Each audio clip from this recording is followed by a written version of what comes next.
और जो surface side slip होते हुए एयर में एक्सपोज हो रही है उसको हम लोग कहते हैं कील सरफेस, उसको हम कहते हैं कील सरफेस।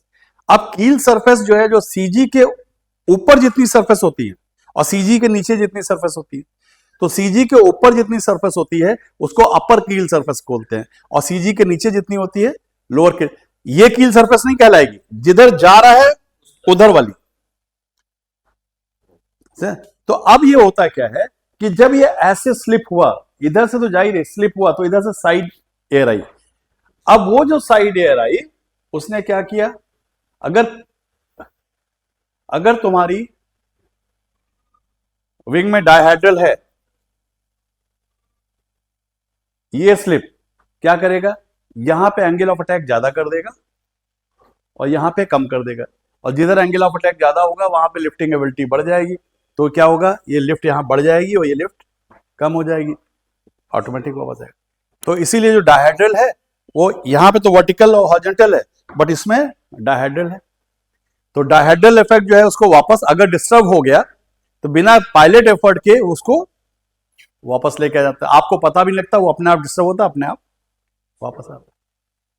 ठीक है, उसी तरह से अनहेड्रल क्या होता है, अनहेड्रल उल्टा करता है, अनहेड्रल उल्टा करता है। कैसे, ये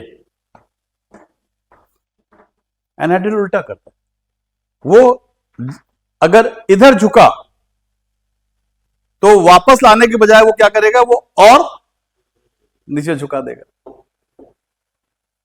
ठीक है, यानी ये स्टेबिलिटी को और कम कर देता है, वो स्टेबिलिटी को बढ़ा देता है, ये स्टेबिलिटी को और लेटरल स्टेबिलिटी घटा देता है। सरफेस बोलेंगे, अगर जहाज ऐसे हुआ तो अगर सीजी के ऊपर जितनी भी सरफेस है उस पर भी तो ये साइडवेज एयर टकराएंगी और क्या करेंगी, वापस लाएंगे बिना पायलट के एफर्ट के। तो हाई कील सरफेस भी आपकी लेटरल स्टेबिलिटी बढ़ाती है। लो सीजी, अगर सीजी बहुत लो है, मटके जैसा IL-76 में भारी है, नीचे है, तो सीजी के ऊपर कील सरफेस कितनी है, बहुत है, सीजी के ऊपर कील सरफेस बहुत है, तो क्या होगा, जब जहाज ऐसे होगा तो सीजी के ऊपर पे हिट करेगा तो वो सरफेस क्या, वो ये क्या करेंगे, और सीजी के नीचे भी है, वो नीचे वाली उसको नीचे करने की कोशिश करेगी, बट ऊपर इतनी ज्यादा है कि जो फाइनल इफेक्ट होगा ऊपर वाले का आएगा।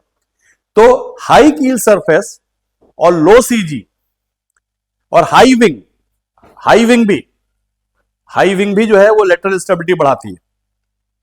क्यों, क्योंकि वो हाई विंग की सरफेस है वो सीजी के ऊपर होती है, तो वो सरफेस क्या होती है, एक तो डायहेड्रल हाई है, एक तो इसीलिए देखो सेस्ना 172 में डायहेड्रल की जरूरत ही नहीं पड़ती, क्योंकि ऑलरेडी हाई कील सरफेस है, सीजी के ऊपर है विंग, तो अपने आप अगर ऐसे होगा तो हो जाएगा।